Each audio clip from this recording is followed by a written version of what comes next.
Mari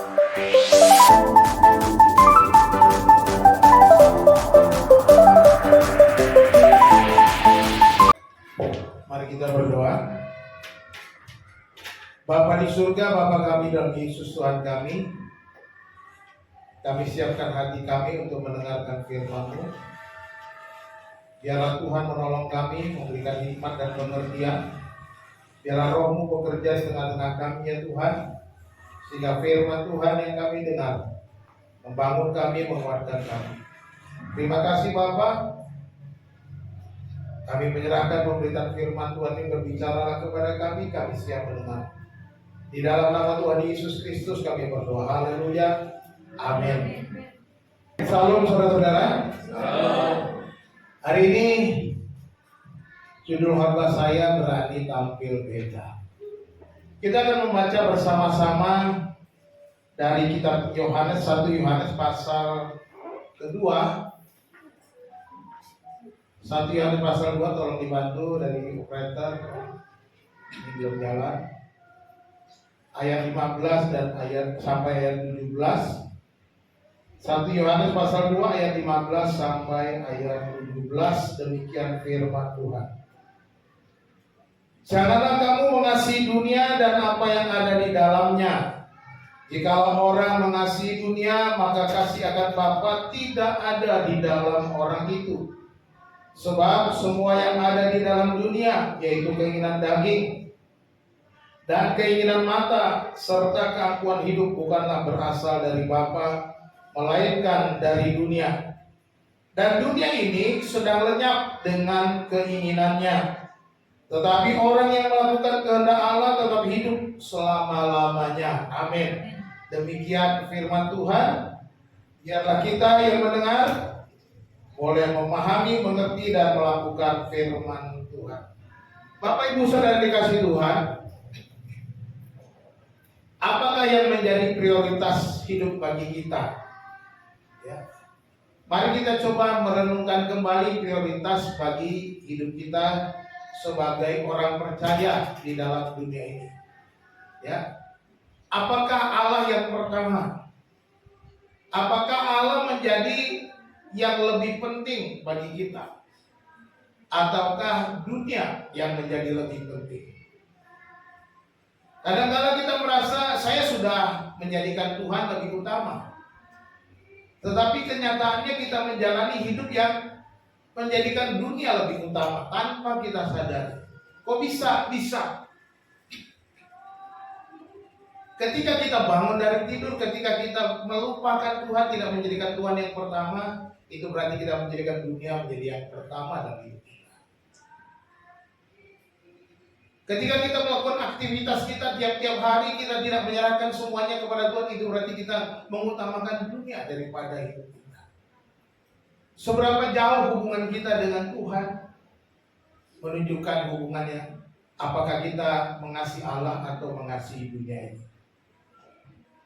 Bapak Ibu Saudara yang dikasihi Tuhan, godaan di dunia ini sangat dekat dengan kita saat ini.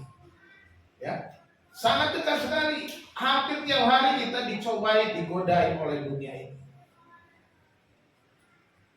Hampir setiap orang, boleh saya katakan 99,9% orang pasti dicobai di dunia ini. Yang pertama, media sosial.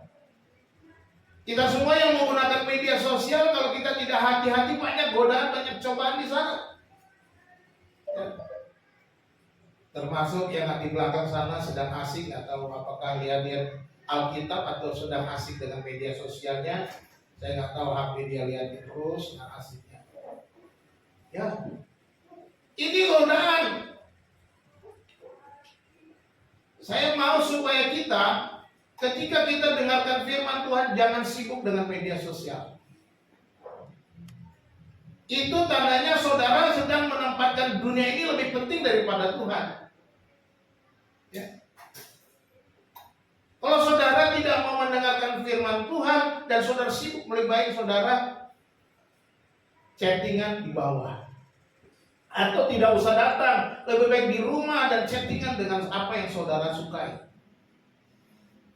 Daripada saudara khotbah ini hanya absen store muka, pura-pura datang, tapi saudara sibuk dengan media sosial saudara. Bu Hana kadang-kadang bilang, kamu kalau ada gini kalau suka buka HP. Kalau ada orang khotbah, saya bilang, orang renungan, saya bukan buka HP kemana-mana.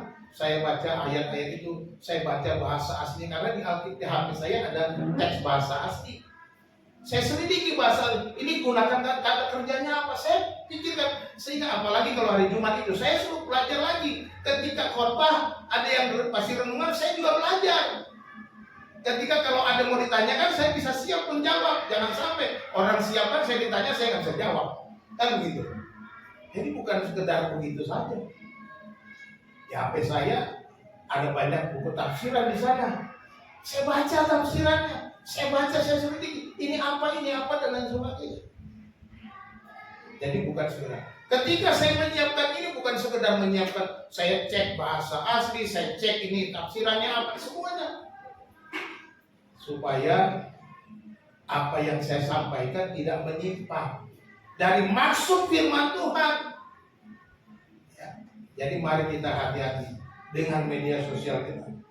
Ada juga ini game online. Nah, ada orang terlalu keranjingan dengan game sehingga dalam khotbah pun di gereja pun dia main game. Pada suatu kali saya melihat di Facebook ada video kecil, ada suami istri dengan satu orang anak, mereka mengalami kecelakaan dan mati. Sampailah mereka menghadap malaikat ke surga. Di pintu surga, malaikat bilang, Bapak dan Ibu boleh masuk, tetapi anak Bapak tidak boleh masuk. Oh, kenapa? Kenapa dia tidak boleh masuk? Kan kami sama-sama berdoa, sama-sama pergi ke gereja, sama-sama. Kami datang sekeluarga, rajin mereka sekeluarga, Bapak, Ibu, dan anak. Tetapi malaikat katakan, memang kalian sama-sama pergi ke gereja, tetapi anak ini belum bertobat. Anak ini pergi ke gereja, dia hanya main game di gereja. Anak ini di rumah melawan orang tua. Anak juga dikasih tahu semua kesalahan anak. Jadi dia belum lahir baru. Jadi dia tidak boleh masuk ke dalam surga. Dia tempatnya di neraka.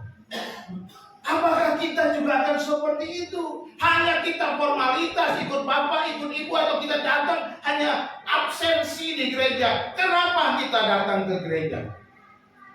Tadi pagi kami berdoa dengan Bu Hana, saya berdoa, Tuhan, saya berdoa untuk jemaat GPB supaya beribadah dengan penuh kerinduan bertemu Tuhan. Itu yang saya doakan tiap hari. Saya mau saudara datang karena kerinduan kepada Tuhan, bukan karena absen, bukan karena formalitas, bukan karena rutinitas. Kalau hari Minggu harus ke gereja, kalau nggak ke gereja nggak klop, nggak plong hati ini. Betul, bagus. Tetapi apakah kita punya kerinduan bagi itu? Kita akan lihat ini. Ada lagi yang lebih parah ini, orang yang judi online itu begitu luar biasa. Saya kadang-kadang lihat waktu itu ada iklan, saya kira iklan apa tuh, begitu klik iklannya judi online. Hati-hati. Setiap kali kita buka medsos atau HP kita, gadget kita, kalau saudara sudah jatuh dalam judi online, saudara akan ketagihan, keranjingan, dibuat saudara bernafsu ingin main, padahal saudara ditipu, saudara dikalahkan, saudara membuang-buang waktu, bahkan membuang uang saudara. Bahkan dikatakan menurut para ahli, judi online bisa merusak rumah tangga. Kenapa? Kita mulai terpisah dengan keluarga, dengan anak, dengan istri, dengan semua. Kita mulai hidup dengan keasikan kita, sehingga kita ketika sedang asik, kita diajak, kita terganggu. Ini godaan dunia saja, terlalu dekat setiap hari. Saya kira semua kita di sini mengalaminya. Nah, Bapak Ibu Saudara yang dikasihi Tuhan, bagaimanakah seharusnya kita hidup di dalam dunia ini? Kita harus berani tampil beda dengan dunia, kata firman Tuhan. Yang pertama yang harus kita lakukan adalah stop mengasihi dunia. Stop mengasihi dunia. Dikatakan di dalam firman Tuhan, janganlah kamu ada di dalamnya. Ya, perhatikan kata janganlah. Janganlah kamu mengasihi dunia. Ini bukan sekedar larangan. Ini sekedar adalah sebuah perintah. Berhentilah, katanya. Berhentilah mengasihi dunia ini. Ini perintah supaya kita jangan lagi atau berhenti benar-benar stop. Makanya saya katakan kata stop. Digunakan kata supaya kita berhenti benar-benar mengasihi dunia. Artinya apa? Sesungguhnya kita ini terperosok atau terhisap supaya kita selalu mengasihi dunia ini. Sebagai orang percaya, Rasul Yohanes mengingatkan pembacanya supaya mereka berhenti.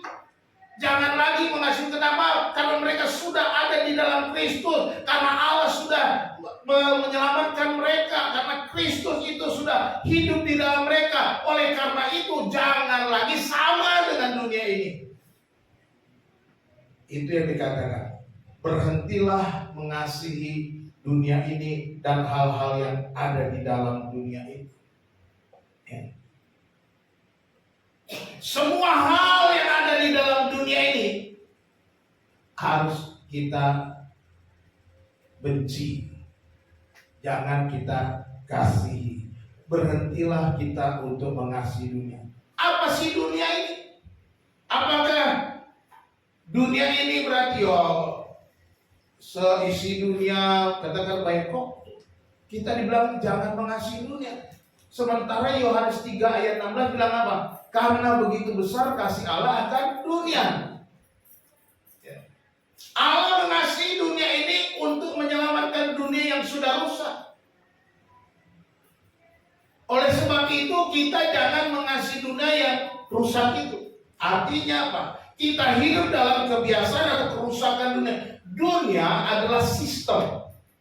Sistem nilai yang berlaku di dalam dunia. Ini yang dimaksudkan oleh firman Tuhan.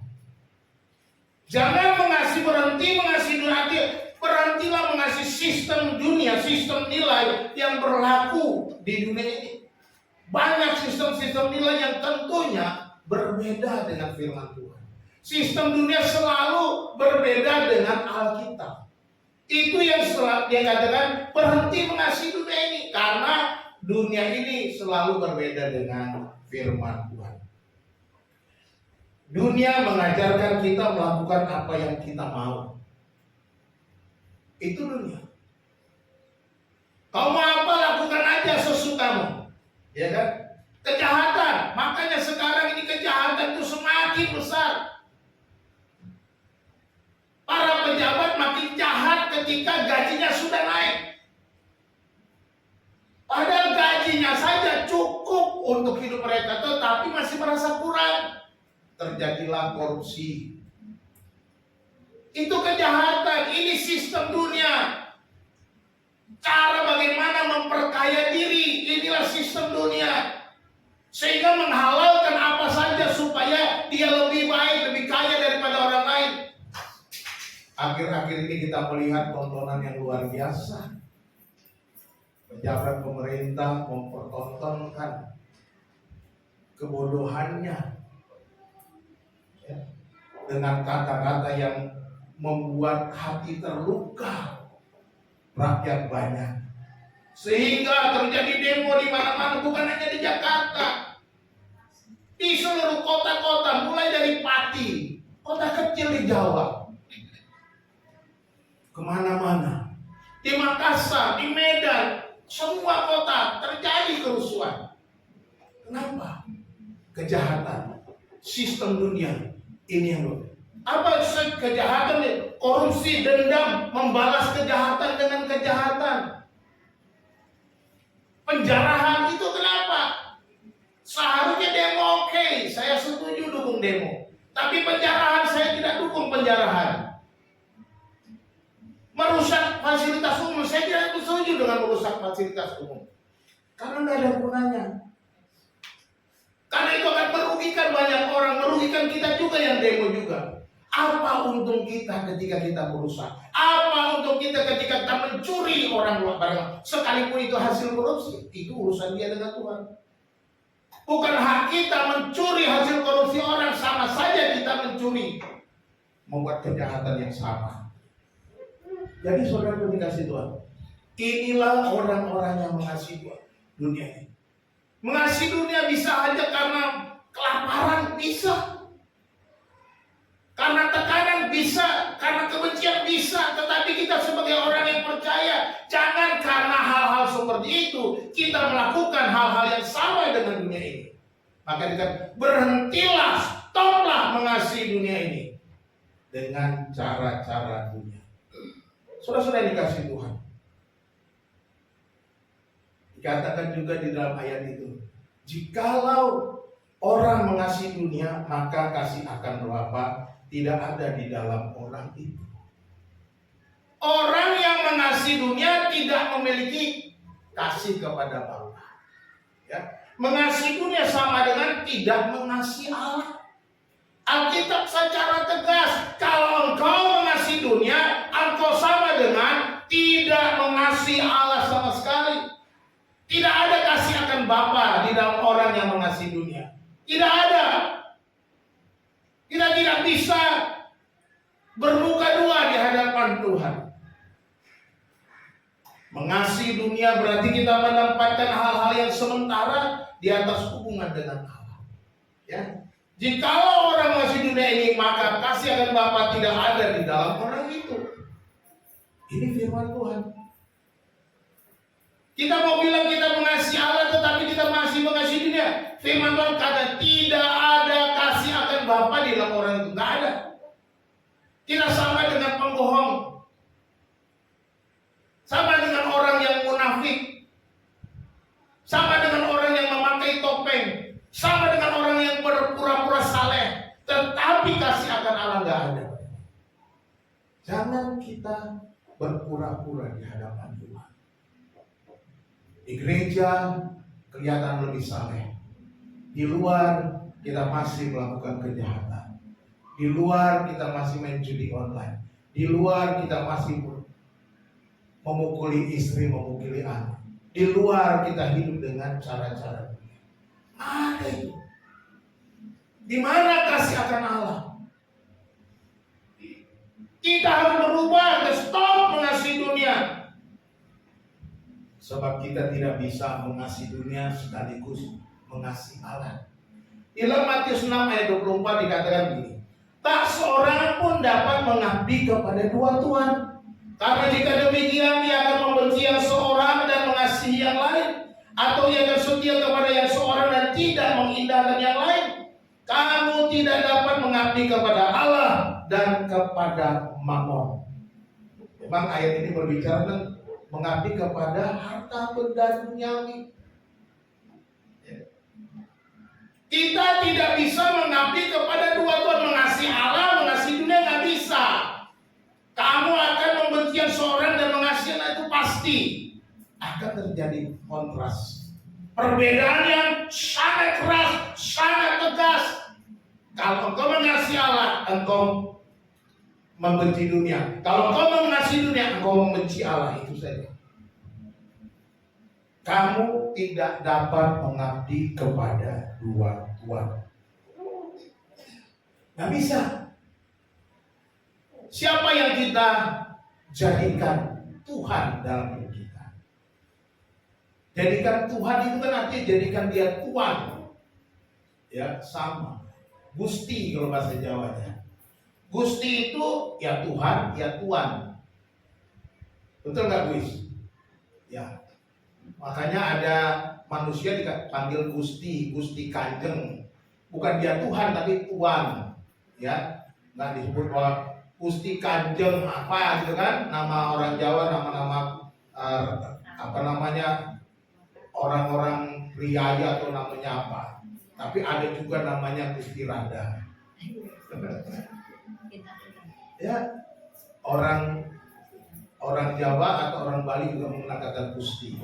Itu bisa dimakan Tuhan, bisa dimakan Tuhan. Dalam bahasa Inggris juga begitu. Lord, Lord itu bisa Tuhan, bisa Tuhan. Jadi ketika kita menjadikan Allah itu Tuhan kita, berarti kita menjadikan dia Tuhan kita, berarti kita menghambakan Jadi kalau kita menghambakan diri kepada dunia, berarti kita menjadikan dunia itu tuan kita atau Tuhan kita, gitu. Lordnya kita, gustinya kita. Tanpa kita sadari ketika kita mengasihi dunia, kita sedang menjadikan dunia ini Tuhan di atas segala-galanya. Tanpa kita sadari. Maka dari itu, saudara dikasihi Tuhan, hati-hati, berhentilah. Ketika kita masuk dalam pencobaan, ingat pesan firman Tuhan. Berhentilah mengasihi dunia. Mengapa kita berhenti mengasihi dunia, berani tampil beda, harus beda dengan dunia ini? Karena dunia ini sementara. Dunia ini sementara. Kalau bahasanya Bu Arni, urip iku numpang ngombe. Bahasa Bu Arni ya, bukan ya? Bahasanya Om Abel. Urip iku numpang ngombe. Artinya hidup itu cuma numpang minum. Ngombe itu minum ya, benar ya? Artinya sementara itu artinya, bukan sekedar minum. Hidup ini kita cuma sementara. Sementara di dunia ini. Dikatakan gimana? Dan dunia ini sedang lenyap dengan keinginannya. Perhatikan dulu. Dunia ini sedang lenyap. Artinya apa? Kita sedang mengikuti proses pelenyapan dunia ini. Ada waktunya sampai Yesus datang kedua kali. Ini akan dilenyapkan nanti pada akhir zaman. Ya. Dunia ini akan lenyap. Ada penghukuman, ada penghakiman atas orang-orang durhaka. Semua yang hidup mengasihi dunia ada penghakiman. Dan ini sedang dalam proses, katakan sedang. Makin lama makin lenyap. Dengan segala keinginannya akan lenyap. Artinya tidak ada yang kekal di dunia ini. Apa yang kita anggarkan atau kita sombongkan dengan yang ada kita miliki dulu, itu semua fana. Tidak ada yang kekal, tidak ada yang bersifat kekal selama-lamanya, semua itu sementara. Masih ingat lagu waktu Paskah? Ingat gak nyanyinya? Apa yang kau cari di dunia ini, semua bawamu pada kefanaan. Tiada yang abadi di dunia ini, tiada sukacita yang abadi. Tidak ada yang abadi di dunia ini. Sukacita yang sejati yang diberikan dunia ini tidak ada. Semua sementara. Saudara boleh bersenang-senang dengan harta saudara. Saudara boleh bersenang-senang dengan semua kenikmatan dunia ini. Bisa menikmati semuanya dengan kepuasan saudara. Tapi itu hanya sementara. Ketika saudara sedang stres, saudara pergi ke lapo, saudara minum sepuasnya, saudara nyanyi sepuasnya, segirang-girangnya, saudara mengalami masalah. Semua itu saudara lakukan dengan cara apa saja di dunia ini. Tapi itu sementara. Ketika masalah datang, stres lagi. Masalah datang, stres lagi. Lalu apa yang kita lakukan harusnya? Cari Tuhan. Cari Tuhan. Bersandar kepada Tuhan. Bergantung kepada Tuhan. Karena firman Tuhan berkata, diberkatilah orang yang mengandalkan Tuhan dan yang menaruh harapannya pada Tuhan. Bukan kepada dunia ini. Bukan kepada kesenangan dunia ini. Semua itu sukacita palsu. Tidak sejati.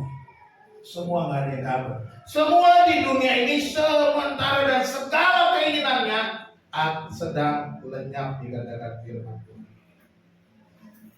Bahkan dikatakan di dalam ayat sebelumnya itu dikatakan, sebab semua yang ada di dalam dunia ini dikatakan, yaitu keinginan daging dan keinginan mata serta keangkuhan hidup, bukanlah berasal dari Bapa melainkan dari dunia.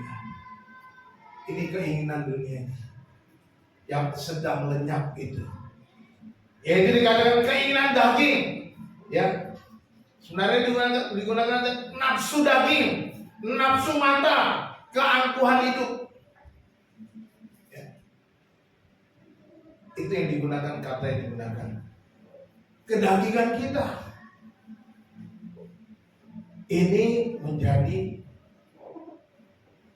perhatian penting. Ya. Keinginan daging itu nafsu duniawi. Macam-macam. Narkoba, seks bebas, membenci, rakus.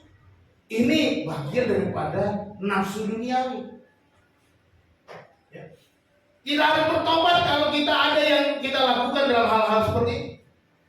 Yang kedua, keinginan mata. Ini ketamakan, inginkan semua yang dilihat yang menarik. Semua yang kita lihat, seperti orang bicara tuh.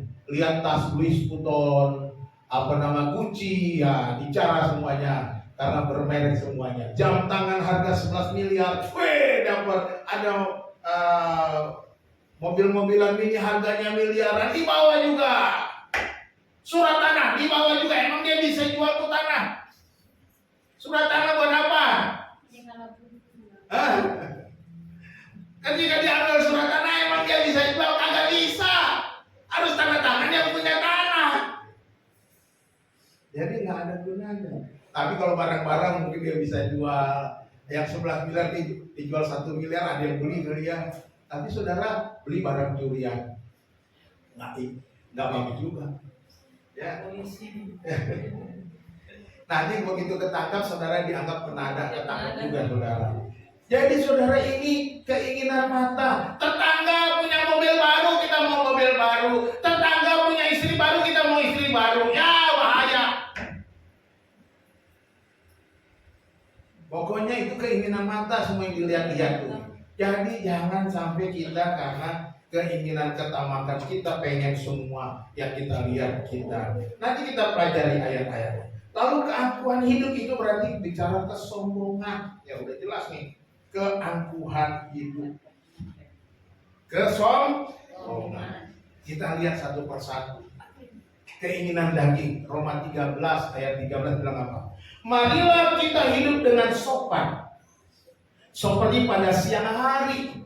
Jangan dalam pesta pora dan kemabukan. Jangan dalam percabulan dan hawa nafsu. Jangan dalam perselisihan dan iri hati. Ini jelas. Hawa nafsu daging itu dan pesta pora, kemabukan, percabulan, hawa nafsu yang membuat perselisihan, iri hati. Semua itu nafsu daging. Ya. Jangan kita hiduplah sebagai anak-anak siang yang hidup dengan sopan, katanya. Jadi mari kita perhatikan cara hidup kita. Nafsu daging itu luar biasa. Ya, orang yang senang pesta pora, dugem. Ya, saya sangat sedih, satu keluarga, anggota keluarga, saya lihat di Facebooknya dia buka apa itu kalau malam itu kayak karaokean, tapi bukannya sore sampai malam, dangdutan, pesta pora. Saya sedih. Wah, kenapa keluarga ini punya uang buka usahanya seperti itu? Buat kafe katanya. Kafe ada karaoke, tapi jadi kegiatannya dugem. Bagi saya dugem kegiatannya pasti negatif. Kalau orang yang hidupnya malam hari, maunya di tempat gelap, pasti negatif. Karena kita harus hidup seperti orang-orang siang. Jangan hidup seperti orang-orang malam. Kesedihan saya, buat saya sedang berdoa. Lalu keinginan mata. Nah, ini kita belajar dari Hawa. Kejadian 3 ayat 6 bilang apa? Perempuan itu melihat. Dia melihat bahwa buah pohon itu baik untuk dimakan dan sedap kelihatannya. Lagi pula pohon itu menarik hati karena memberi pengertian. Lalu ia mengambil dari buahnya itu dan dimakannya dan diberikan juga kepada suaminya yang bersama-sama dengan dia, dan suaminya pun memakan. Dari mana datangnya lintah? Cakep gitu dong. Dari sawah turun ke kali. Dari mana datangnya cinta? Dari mata turun ke hati. Ini dia ini. Dikatakan bahwa buah pohon itu baik untuk dimakan dan sedap kelihatannya. Lagi pula pohon itu menarik hati karena memberi pengertian. Menarik hati. Dari mata turun ke hati. Dia cino, aku mau buah ini. Jatuhlah kau, habislah kau. Jadi kalau kita melakukan keinginan mata, hati-hati matamu. Hati-hati gunakan matamu, kata anak sekolah minggu. Kalau perlu anak sekolah minggu tiap hari suruh nyanyi di rumah. Nah, tolong nyanyi. Hati-hati gunakan matamu, 1 jam sekali nyanyi. Supaya saya bisa mengendalikan mata saya. Hati-hati gunakan matamu, prok. Karena Bapa di surga melihat ke bawah. Hati-hati gunakan matamu. Dari mata turun ke hati loh. Pengen. Keinginan itu muncul. Inilah nafsu, keinginan mata. Yang selanjutnya kesombongan, keangkuhan hidup. Amsal 8 ayat 13 bilang apa? Takut akan Tuhan ialah membenci kejahatan. Aku benci kepada kesombongan, kecongkakan, tingkah laku yang jahat dan mulut penuh tipu muslihat.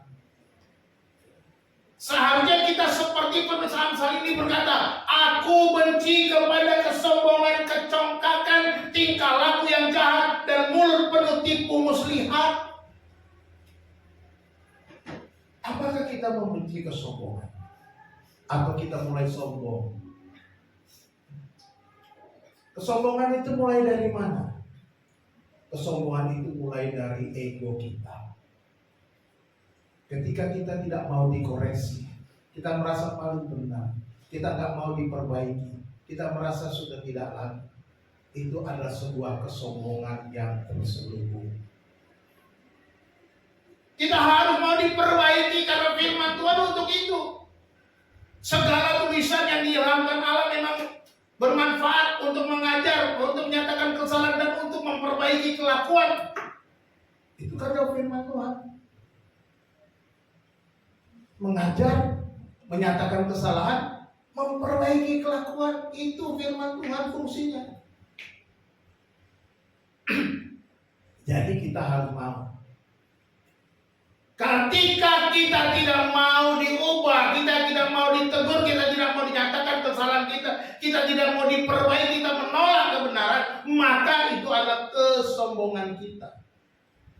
Kesombongan kita secara daging, kesombongan kita secara rohani tanpa dilihat orang.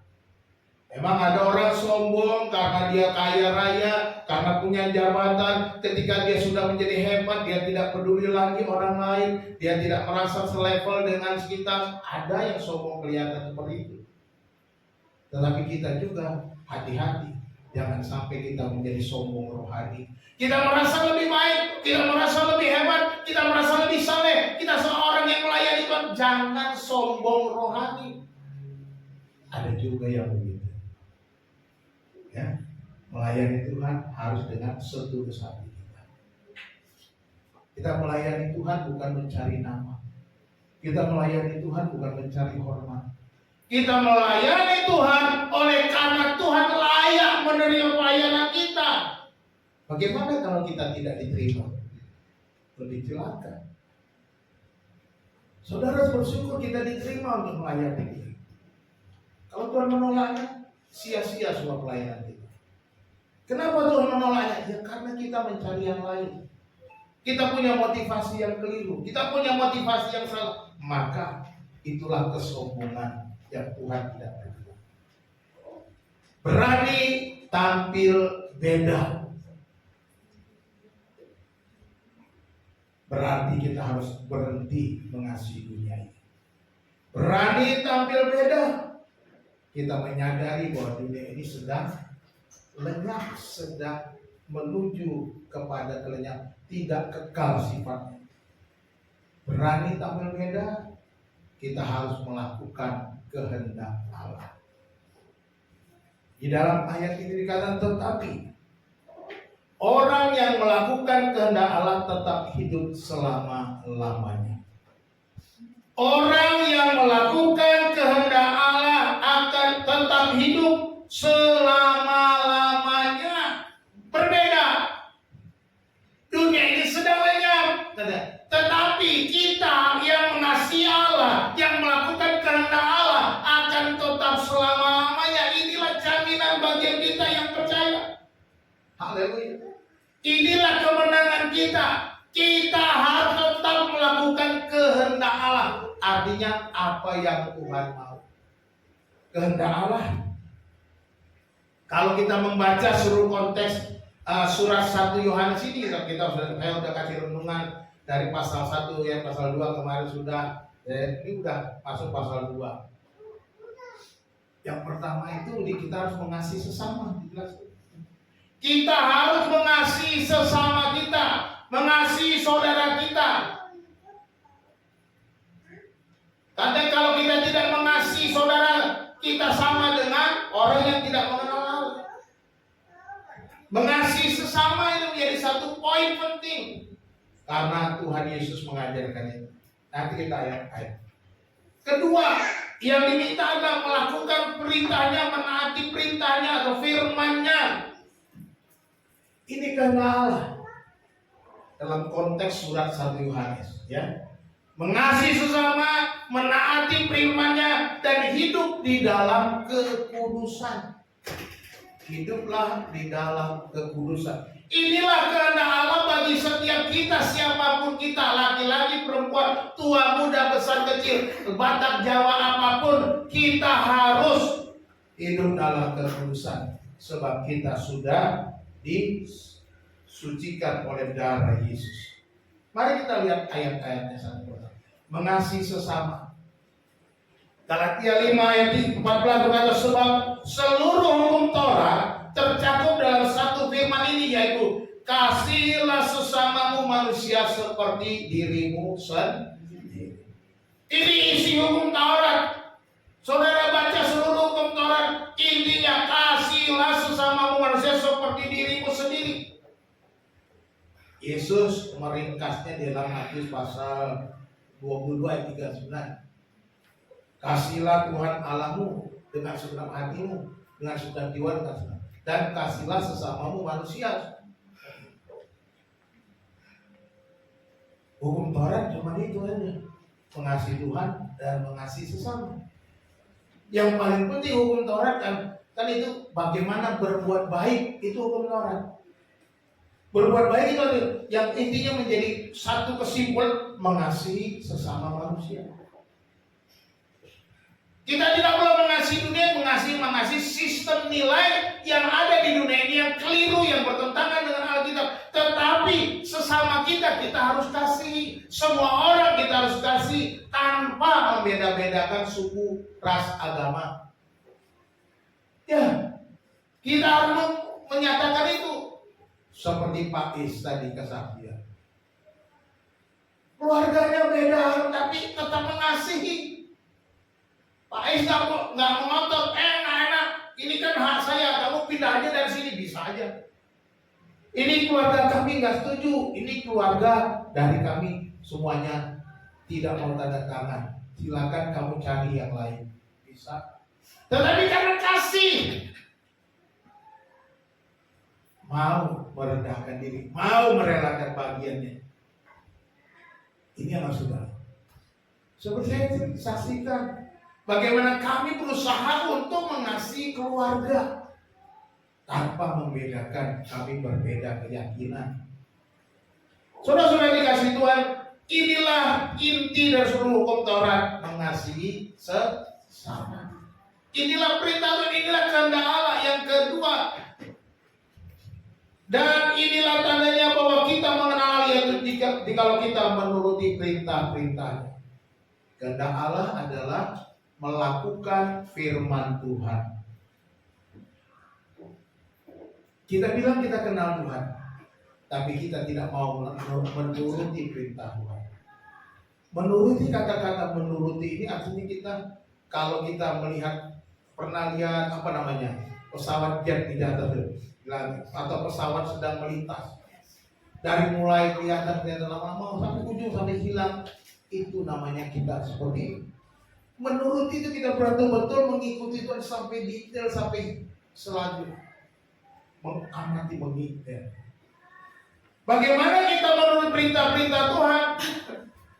Ya udah jelas, hidupnya sesuai dengan firman Tuhan, hidupnya mengandalkan firman Tuhan, hidupnya menyerahkan diri pada firman Tuhan, bukan pada pikiran sendiri, bukan kepada kehendak sendiri, bukan cara-cara dunia ini.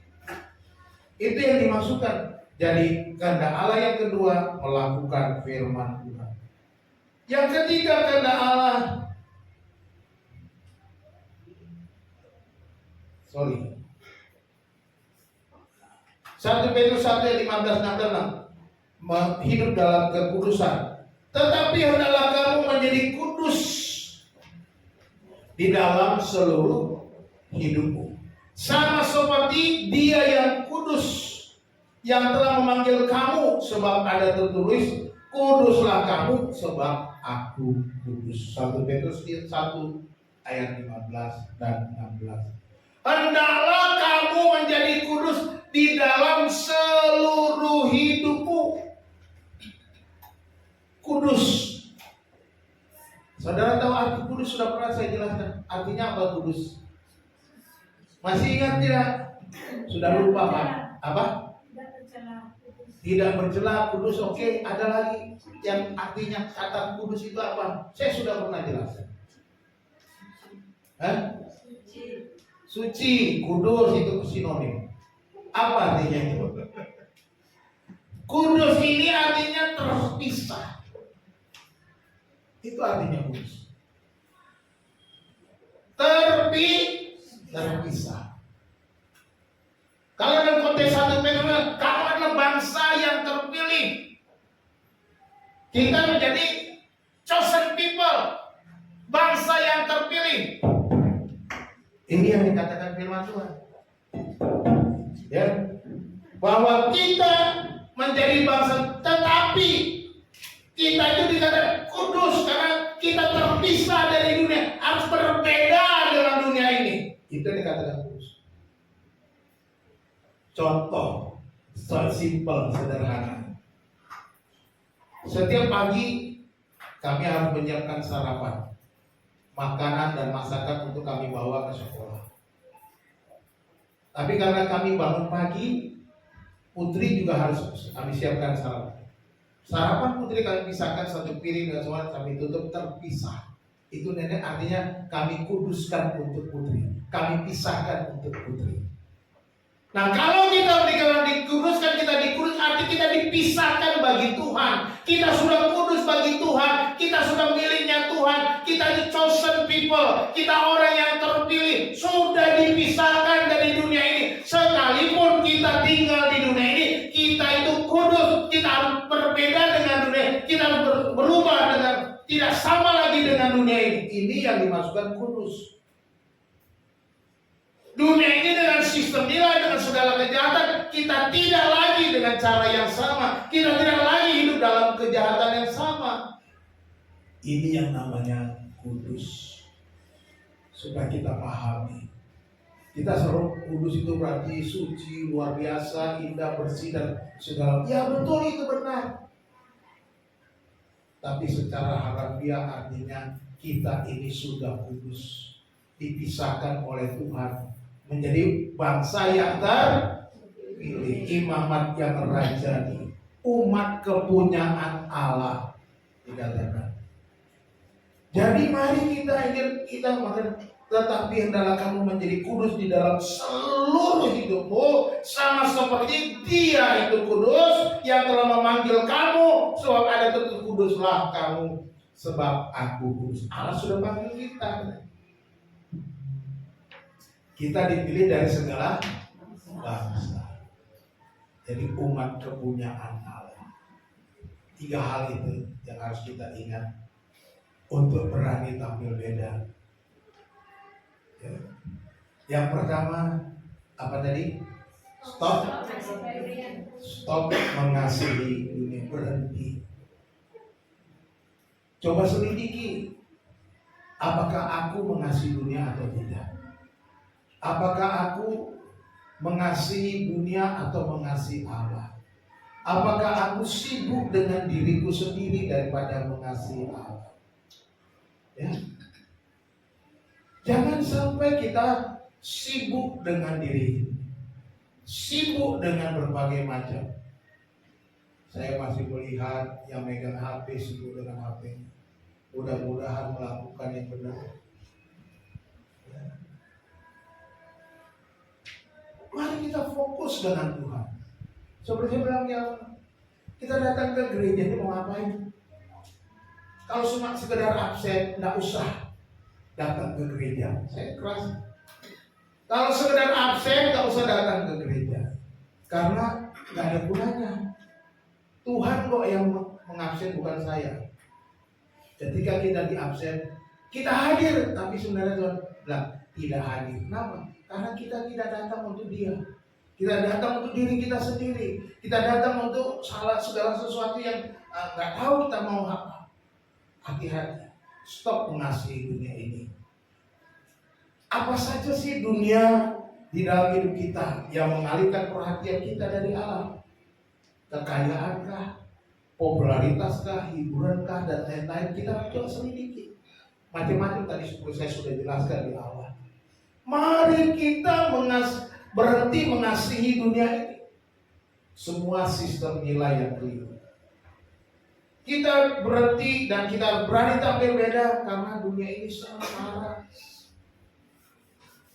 Dunia ini sedang lenyap dengan segala keinginan. Apa itu keinginannya? Keinginan daging, keinginan mata, keangkuhan hidup, memisahkan kita dari kasih Allah.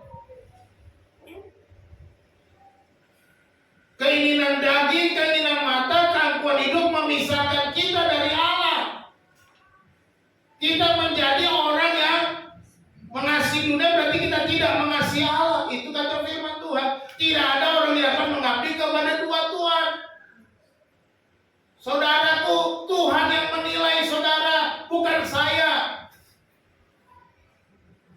Yang ketiga, kita berani tampil beda dengan melakukan kehendak Allah. Kehendak Allah pada dia ada tiga: mengasihi, melakukan firman Tuhan, hidup kudus. Nanti habis khotbah Bu Arne kasih kuis, harus bisa jawab. Kan Bu Arne suka bikin kuis. Apa saja kehendak Allah harus saudara bisa jawab. Mengasihi sesama, melakukan firman Tuhan, dan hidup kudus. Jangan cuma poin besarnya, ya, harus bisa poin-poin kecil juga diingat. Jadi apa yang kita harus lakukan? Carilah kehendak Allah melalui doa, melalui membaca Alkitab, melalui persekutuan, melalui ibadah. Mencari Tuhan, bukan mencari popularitas, bukan mencari dunia ini, bukan asik sendiri. Jadi kalau saudara hanya datang ibadah, datang persekutuan, baca Alkitab hanya untuk formalitas hidup, tidak ada gunanya. Lakukanlah kehendak Allah. Cari kehendak Allah. Banyak yang tadi yang 3 poin itu kan poin utamanya, tapi bisa dijabarkan begitu banyak di dalam Alkitab. Bagaimana mengasihi sesama, bagaimana kita menaati perintah Tuhan, bagaimana kita hidup kudus, bisa dijabarkan detailnya di dalam Alkitab. Kita harus sering berdoa, kita harus baca Alkitab. Ini yang membangun kehidupan rohani kita. Ya, kebangunan rohani kita terjadi oleh karena mulai dari akar. Ya, firman Tuhan katakan, hendaklah kamu bertumbuh di dalam Dia, berakar di dalam Dia. Mulai pertumbuhan itu dari akar. Kalau akarnya nggak baik, maka tumbuhnya juga nggak baik. Maka kita perlu mulai dari doa dan baca firman. Ini akar kita. Bagaimana kita mendapatkan makanan rohani? Bagaimana pertumbuhan pohon kita itu, kita sebagai pohon itu bisa menghasilkan buah yang baik seperti kata firman Tuhan. Yang kesukaannya ialah Taurat Tuhan, dan yang merenungkan Taurat itu siang dan malam. Ia seperti pohon yang ditanam di tepi aliran air, yang menghasilkan buahnya pada musimnya, yang tidak pernah layu daunnya. Apa saja yang diperbuatnya berhasil. Lihat dari akarnya. Akarnya itu karena merenungkan firman Tuhan. Inilah pohon orang Kristen. Kalau kita malas merenungkan firman, malas berdoa, bagaimana pohonnya? Pohonnya pasti daunnya jelek, ranting-rantingnya nggak bagus, nggak menghasilkan buah, nggak menjadi berkat. Lakukan kehendak Allah. Carilah kehendak Allah dalam doa, dalam firman Tuhan, dalam persekutuan. Kita cari Tuhan, cari kehendak Tuhan, bukan lain-lain. Kiranya Tuhan memberkati kita. Mari kita bersatu dalam doa. Bapa di dalam surga, terima kasih kami sudah membaca firman-Mu, merenungkannya. Kami bersyukur kami diingatkan untuk kami berhenti mengasihi dunia ini. Dan kami menyadari bahwa dunia ini sedang lenyap dengan segala keinginannya, bahwa dunia ini bersifat sementara dan fana. Dan kami bersyukur kami diingatkan untuk melakukan kehendak-Mu ya Tuhan. Ajar kami Tuhan, supaya kami menjadikan Tuhan yang pertama dan yang terutama dalam hidup kami. Menjadikan Tuhan benar-benar sungguh-sungguh menjadi Tuhan di dalam kehidupan kami. Bukan hanya sekedar ban serep, bukan hanya sekedar tempat kami meminta, tetapi menjadi tempat kami menyembah, tempat kami berserah, tempat kami bersandar. Biarlah Tuhan menjadi lebih utama dalam hidup. Terima kasih Tuhan. Hamba-Mu berhenti berbicara ya Bapak. Kami mohon Tuhan menolong kami di dalam setiap kehidupan kami, sehingga kami boleh diingatkan setiap hari akan firman Tuhan yang sudah kami dengar. Terpujilah nama Tuhan. Kami mengucap syukur dan berdoa dalam nama Yesus Tuhan. Amin.